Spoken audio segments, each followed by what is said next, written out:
जिनका फसाना उन्हीं की जुबानी, जिंदगी की हकीकत, जिंदगी की कहानी, जिनका फसाना उन्हीं की जुबानी, जिंदगी की हकीकत। नमस्कार दोस्तों, मैं अनिल यादव आपका अपना शो ज़िंदगी की हकीकत में आप सभी का बहुत बहुत अभिनंदन करता हूं। दोस्तों, जैसे आप जानते हैं कि मैं हर रविवार आपके लिए एक आम आदमी की कहानी लेकर आता हूं। दोस्तों, आज की कहानी एक अनोखी कहानी है। आज के जो हमारे मेहमान हैं वो अपने में एक महान हैं। यहाँ तक कि मैं ये कह सकता हूँ कि मैंने भी उनसे बहुत कुछ सीखा है। तो दोस्तों, आज की कहानी डॉक्टर प्रदीप शर्मा स्नेही की ज़ुबानी। तो आइए आपको ले चलते हैं। नमस्कार सर, हमारे शो में आपका बहुत बहुत स्वागत है सर। सर, हमारे दर्शकों को आप अपनी कहानी बयां करें। धन्यवाद अनिल जी। ज़िंदगी की हकीकत नामक इस प्रोग्राम में मुझे आमंत्रित करने के लिए मैं आपका हृदय से आभार व्यक्त करता हूँ।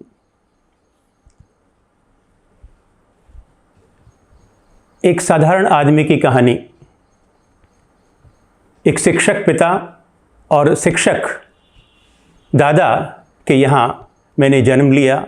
दिल्ली और हरियाणा की सीमा पर स्थित दिल्ली के एक ग्रामीण कस्बे नरेला में मुसद्दीलाल हायर सेकेंडरी स्कूल, यहीं पर मेरे दादाजी अध्यापक थे और वहीं उन्हें घर मिला हुआ था और उसी स्कूल के प्रांगण में मेरा जन्म हुआ। मुझे प्रारंभिक संस्कार शिक्षा के या नैतिक मूल्यों के अपने दादाजी श्री चंद्रभानु शांडिल्य से मिले।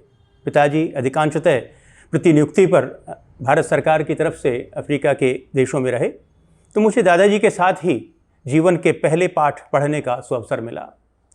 मुसद्दीलाल हायर सेकेंडरी स्कूल से 11वीं कक्षा उत्तीर्ण करने के बाद फरीदाबाद स्थानांतरित हुए और वहीं से मैंने पंडित जवाहरलाल नेहरू राजकीय महाविद्यालय से BSc उत्तीर्ण की और उसके बाद कुरुक्षेत्र विश्वविद्यालय से जुड़ने का सौभाग्य मिला। कुरुक्षेत्र विश्वविद्यालय से भौतिकी विभाग में मैंने प्रवेश लिया और वहाँ MSc करने के बाद MPhil और फिर उसी विभाग में मेरा भारत सरकार के आणविक ऊर्जा आयोग की ओर से मुझे छात्रवृत्ति मिली और मैं वहाँ शोध कार्य में जुट गया। तत्कालीन उत्तर प्रदेश के कुमायूं गढ़वाल क्षेत्र का भूभौतिकीय अध्ययन यही मेरे शोध का विषय था। रुड़की विश्वविद्यालय और कुरुक्षेत्र विश्वविद्यालय के 2 मेरे सुधी निदेशकों के निर्देशन में मैंने अपने शोध कार्य को संपन्न किया। मुझे कई माह हिमालय की विभिन्न घाटियों में रहने का अवसर मिला।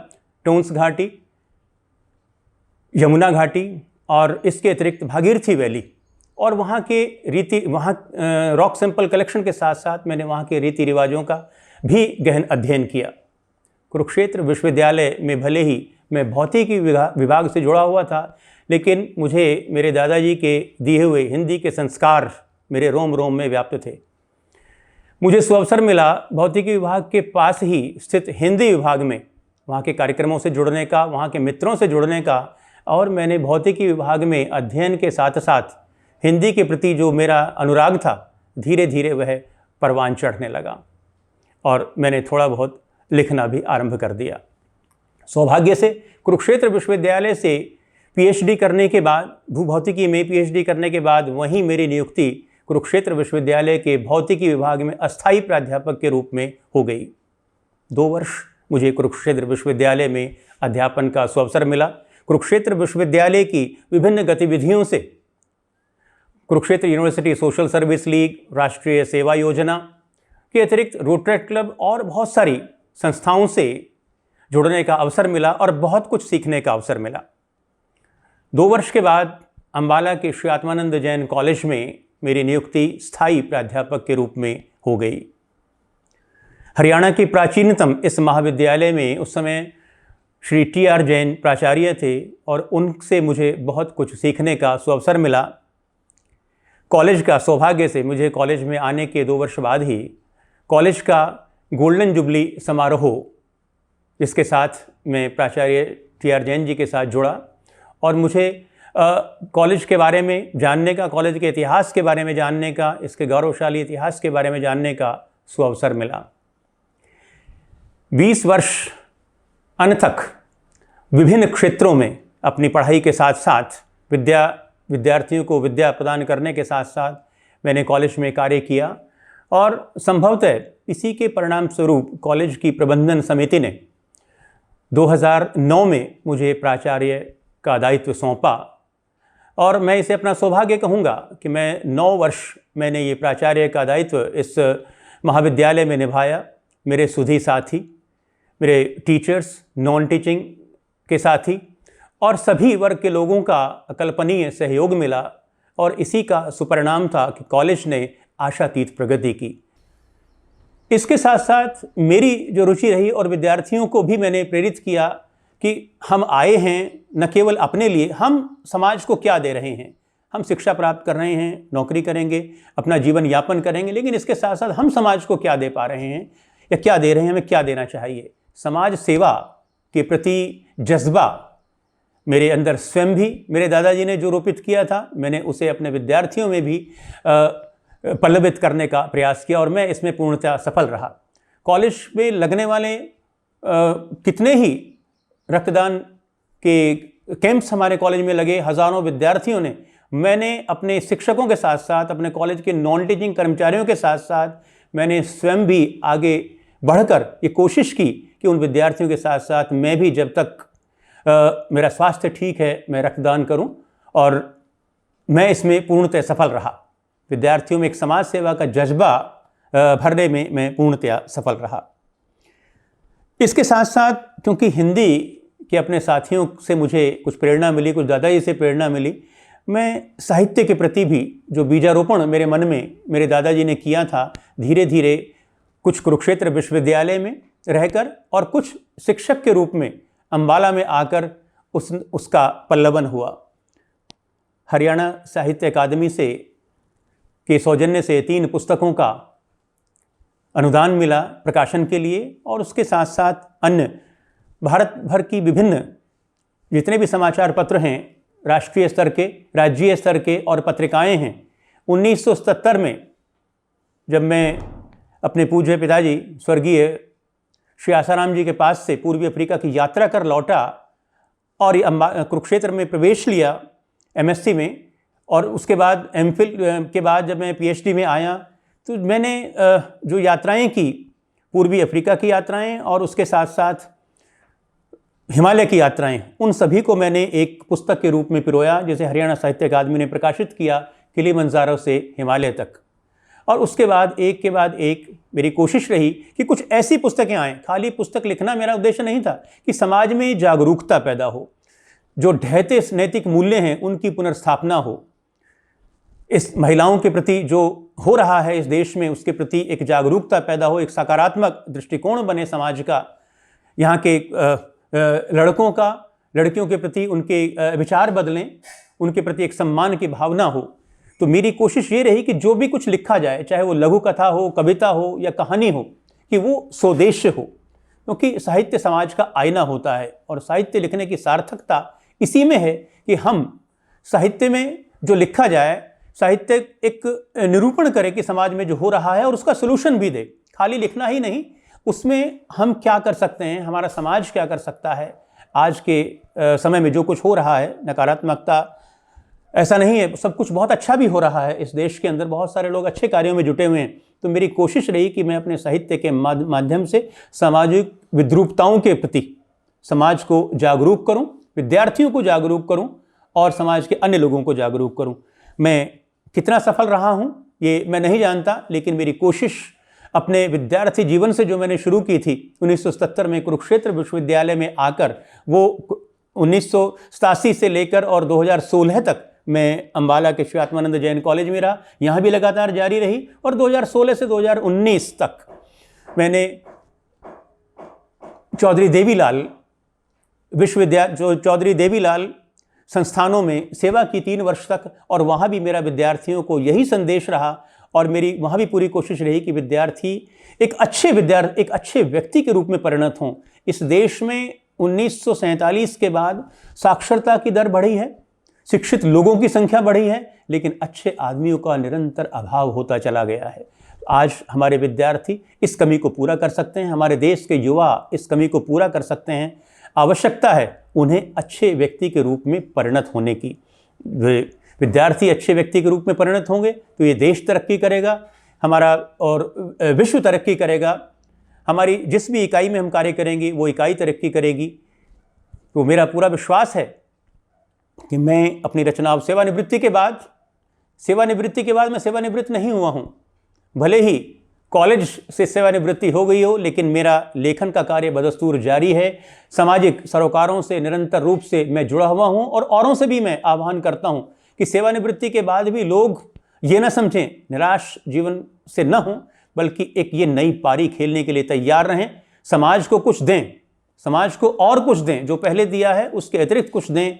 जिन चीज़ों को आप नहीं कर पाए हैं अपने सेवा काल में, वो चीज़ करें, और मैं वो कर रहा हूँ। कुछ पुस्तकों पर मैं कार्य कर रहा हूँ, समाज सेवा से जुड़ा हूँ, भारत विकास परिषद अम्बाला के माध्यम से अनेक प्रकल्पों से मैं जुड़ा हुआ हूँ, और इसके साथ साथ पत्र पत्रिकाओं में लेख सामाजिक सरोकारों से जुड़े मैं लगातार लिख रहा हूँ। और जब भी अवसर मिलता है समाज के अगर जहाँ भी विद्यार्थियों में जाने के लिए सदैव लालायित भी रहता हूँ, तत्पर भी रहता हूँ। जहाँ से भी अगर निमंत्रण मिलता है किसी भी विद्यालय से, महाविद्यालय से, किसी भी रूप में, तो मैं विद्यार्थियों को संबोधित करने के लिए, ये मेरी हार्दिक इच्छा है कि उनको एक अच्छे व्यक्ति के रूप में परिणत करने के लिए मेरा जितना भी प्रयास है जीवन भर मैं कर रहा हूँ, करता रहा हूँ और करता रहूँगा। सर, आपने इतनी बुलंदियां छुई, उस दौरान आपने कभी कुछ ऐसा वक्त आया हो जहां आपको निराश आप हुए कि नहीं, ये मतलब कई बार कहते हैं ना कि जब हम बुलंदियों को छू रहे होते हैं तो कुछ न कुछ बाधाएं आती हैं। ऐसी कोई बाधाएं हमारे जो दर्शक हैं उनको बताएं, उसका कैसे सामना किया आपने?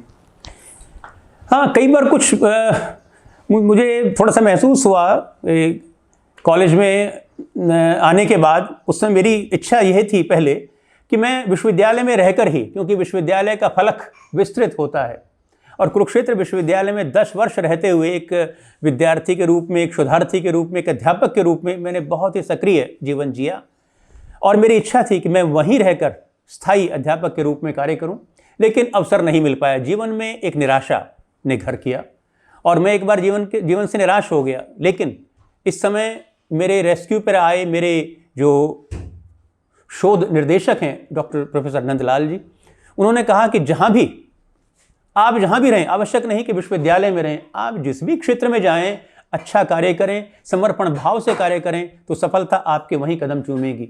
मैंने पहले बहुत से कॉलेजेस में नियुक्तियों के लिए रिक्तियाँ होती थी, लेकिन मैंने 2 वर्ष तक कहीं अप्लाई नहीं किया। अंततः मैंने उनके समझाने पर जिस वर्ष 1987 में 6 जगह अप्लाई किया, और सबसे पहला मेरा साक्षात्कार अम्बाला शहर में था। मैं आया और यहाँ TR जैन जी प्राचार्य थे, उन्होंने इंटरव्यू लेते ही तीसरे दिन ही मुझे अपने कॉलेज में ज्वाइन करने के लिए कहा, और मैंने भारी मन से विश्वविद्यालय को छोड़ते हुए यहाँ ज्वाइन कर लिया। लेकिन मुझे अपने गुरुजी की बात याद थी कि आप जहाँ भी रहो, जिस क्षेत्र में भी रहो, समर्पण भाव से कार्य करो। और वो दिन था, मैंने अपना लक्ष्य बना लिया। मैं 29 वर्ष ऐसे जैन कॉलेज में रहा कि यहाँ रहते हुए जहाँ भी आप हैं, समर्पण भाव से कार्य करना है। कोई भी क्षेत्र छोटा नहीं है, आप कहीं भी रहकर बड़ा कार्य कर सकते हैं। आप स्कूल में रहकर भी, आप महाविद्यालय में रहकर भी, और विश्वविद्यालय में रहकर भी कार्य कर सकते हैं, बड़ा कार्य कर सकते हैं। तो मैंने यहीं रहते हुए, यही मेरी कार्यस्थली रही, श्री आत्मानंद जैन कॉलेज और अम्बाला का समाज, इसी समाज के लिए कार्य किया। और जो मेरी निराशा थी वो आशा में बदली, और न केवल आशा बल्कि मुझे हर जगह मुझे स्वर्णिम आभा बिखरती दिखाई दी, और मैं निरंतर आगे आगे और आगे समाज के लिए और अपने विद्यार्थियों के लिए जो मेरे मन में था मैं वो करता रहा और कर रहा हूँ। सर, आपका जो विषय था भौतिक विज्ञान था, वहाँ से हट के आप हिंदी में इतनी अच्छी पकड़, इसके बाद मैं अनिल जी, मैंने हिंदी, बड़े आश्चर्य होगा आपको कि मैंने हिंदी केवल 8वीं कक्षा तक पढ़ी है। दिल्ली में 9वीं 10वीं 11वीं में आवश्यक नहीं था कि हिंदी उस समय ली जाए, 1972 73 74 की बात है।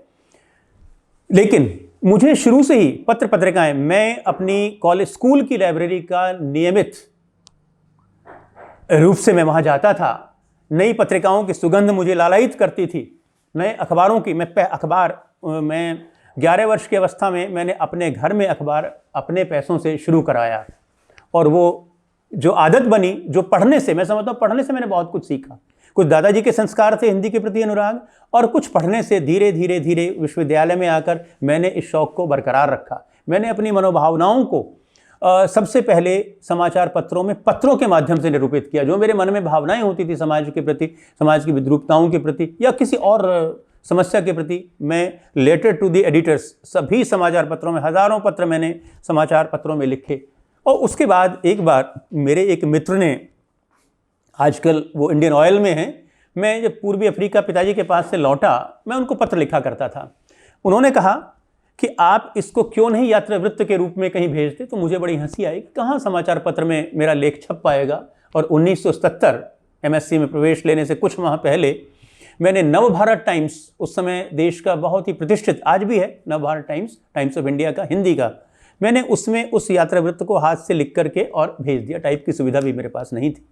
और जब वो समाचार पत्र छपा तो मुझे इतनी खुशी, मैंने उसकी कम से कम 30-40 प्रतियां उस अखबार की उस दिन खरीद डाली और वितरित कर दी अपने मित्रों में। उस खुशी, जो वो खुशी उस दिन हुई थी, पहली खुशी किसी समाचार पत्र में कोई लेख छपने की 1977 के बाद, और उसके बाद फिर मैंने एक प्रोत्साहन मिला, मैंने पीछे मुड़कर नहीं देखा। और 1977 से आज 2020 लगभग 43 वर्ष के इस अवसर में 2000 से अधिक लेखों के लेख, कविताएं, यात्रावृत्त, संस्मरण के माध्यम से मैंने कोशिश की है कि मैं अपने विचारों को और जो मैंने देखा है, जो मैंने भोगा है, उसको मैं निरूपित करूं, समाज की विद्रूपताओं को निरूपित करूं। और जहाँ जहाँ मैं गया हूं, विशेष रूप से जहाँ जहाँ की यात्राएं मैंने की हैं, उन यात्राओं का निरूपण भी हो, क्योंकि यात्राओं से बहुत कुछ सीखने को मिलता है, बहुत कुछ सिखाती हैं यात्राएं। तो हिंदी के प्रति जो लगाव मेरा था, 8वीं कक्षा तक मैंने हिंदी पढ़ी, लेकिन आज मुझे इस बात पर गर्व है कि मैं हिंदी में लिख सकता हूँ, हिंदी में अपनी भावनाओं को अच्छी तरह से उकेर सकता हूँ, और विभिन्न समाचार पत्र पत्रिकाओं में लेख भी मेरे छपते रहे हैं। सर, तो कोई भी अगर मन में जिजीविषा हो तो आदमी कुछ भी असंभव नहीं है। सर, कभी अध्यापन काल में, उस पीरियड में कभी ऐसा किसी ने ऐसा कहा हो कि आप क्या हिंदी के प्राध्यापक हैं?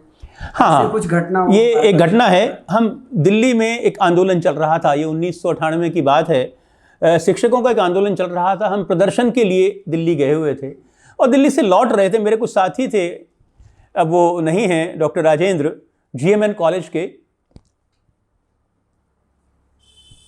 पूरा रास्ता आने के बाद जब वो पूछने लगे, रास्ते में हम करनाल में कुछ देर के लिए खराबी हुई, बस में हम रुके वहाँ पर, तो उन्होंने साथी डॉक्टर गासो हैं, मेरे मित्र हैं, GMN कॉलेज के ही, पंजाबी के ज्ञाता और अच्छे साहित्यकार, उनसे पूछा कि डॉक्टर प्रदीप का तो हिंदी विभाग किस तरह से चल रहा है। तो उन्होंने बताया, उस समय वो इसी मुगालते में थे कि ये हिंदी के प्राध्यापक हैं। उन्होंने बताया, भाई हिंदी के नहीं, ये तो भौतिकी विभाग के अध्यापक हैं।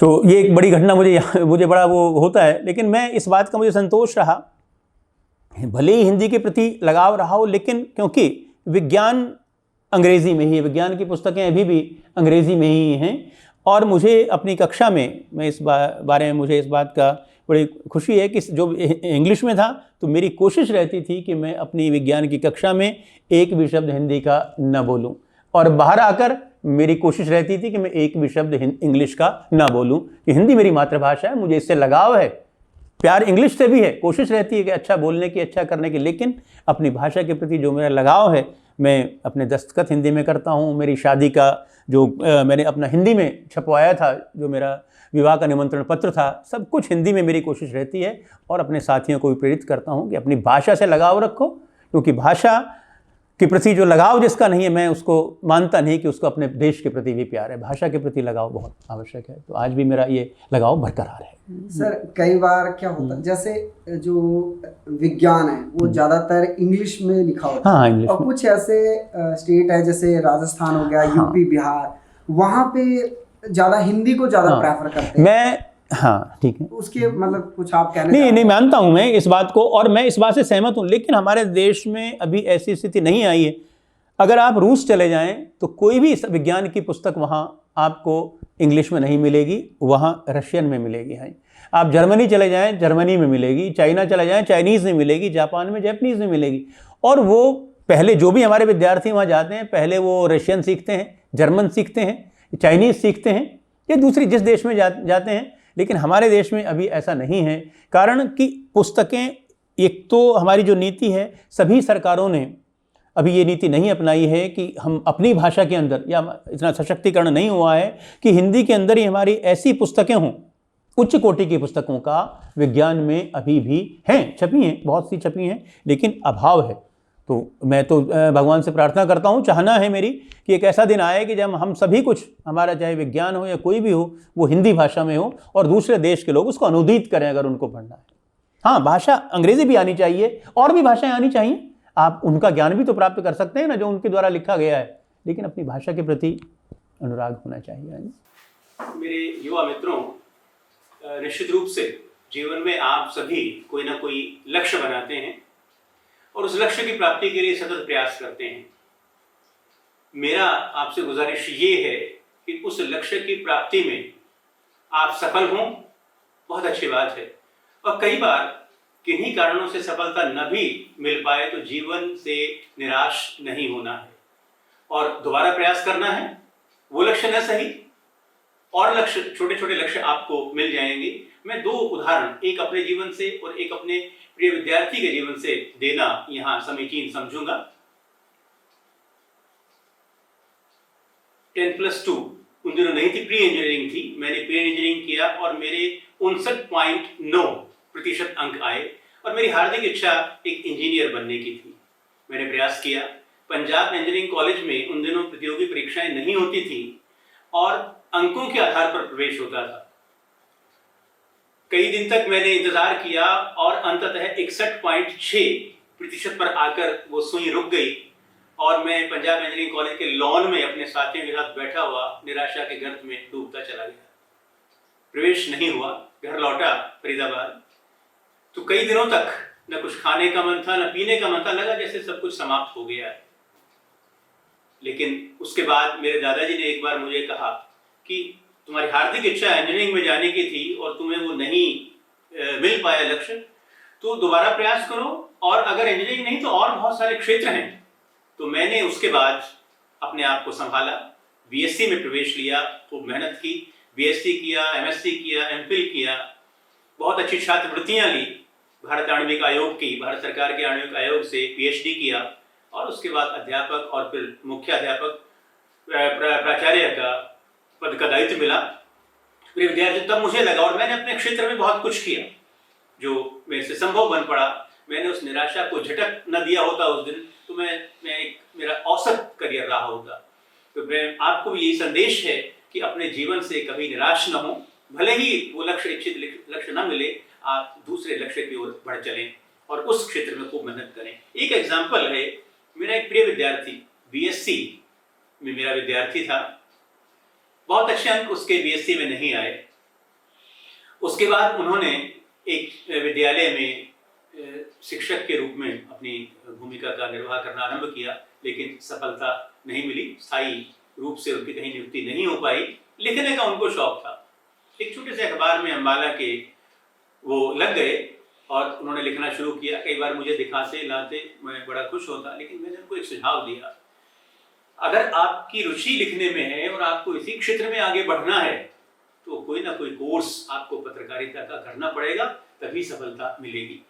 और मेरी बात को मानते हुए उन्होंने कुरुक्षेत्र विश्वविद्यालय से पत्रकारिता का पाठ्यक्रम पूरा किया। उसके बाद वो दिन है और आज का दिन एक के बाद एक समाचार पत्रों को बदलते हुए आज वो जम्मू में एक प्रतिष्ठित समाचार दैनिक समाज हिंदी दैनिक के ब्यूरो चीफ हैं और कश्मीर के ऊपर उनके लेख संपादकीय पृष्ठ पर आते रहते हैं, कई पुस्तकें लिखी हैं। अगर वो वहीं अटक गए होते, वहीं न तो वो एक अच्छे शिक्षक बन पाते, लेकिन रुचि उनकी लिखने में थी, उन्होंने अपने क्षेत्र को बदल लिया पत्रकारिता के क्षेत्र में और आज वो एक सफल पत्रकार हैं।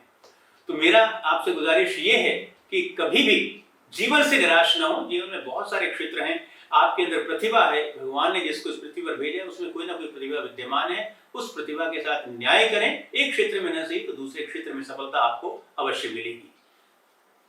आज का युग बहुत ही स्ट्रेस का युग है और विशेष रूप से पिछले कुछ महीनों से पूरा देश ही नहीं पूरा विश्व एक नई समस्या से, कोविड-19 की समस्या से जूझ रहा है।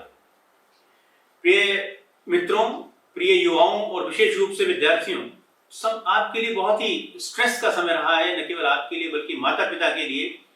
लेकिन मेरा अपना मानना ये है कि बहुत सारी चीजें, ये समस्या तो आई है लेकिन आपने बहुत सारी चीजें का अनुभव करने का, बहुत सारी चीजें सीखने का आपको इस समय में अनुभव मिला है। मैं कई समाचार पत्रों में पढ़ता रहा हूं कि विद्यार्थी बहुत अच्छे अच्छे कार्यों में लगे रहे हैं, कोई मास्क बना रहा है, कोई स्केच बना रहा है, कोई किसी प्रतियोगिता में भाग ले रहा है।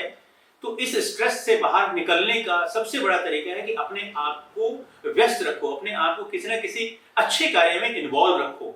अच्छी पुस्तकें पढ़ो, अच्छी पुस्तकें पढ़ने से भी आपके स्ट्रेस में कहीं ना कहीं कमी आती है। समाचार पत्र पढ़ो, अच्छी पुस्तकें पढ़ो, दूरदर्शन पर अच्छे कार्यक्रम देखो और जो आपके अंदर प्रतिभा है, जो आपके अंदर गुण है, उसका परिमार्जन करो अपने शिक्षकों से और अपने और लोगों से जो क्षेत्र विषय के विशेषज्ञ हों उनसे कुछ नया सीखो, पुस्तकें पढ़ो। तो मैं समझता हूं कि आप इससे निकलने में कोई भी समस्या, बदलाव प्रकृति का नियम है, कोई भी समस्या स्थायी नहीं होती।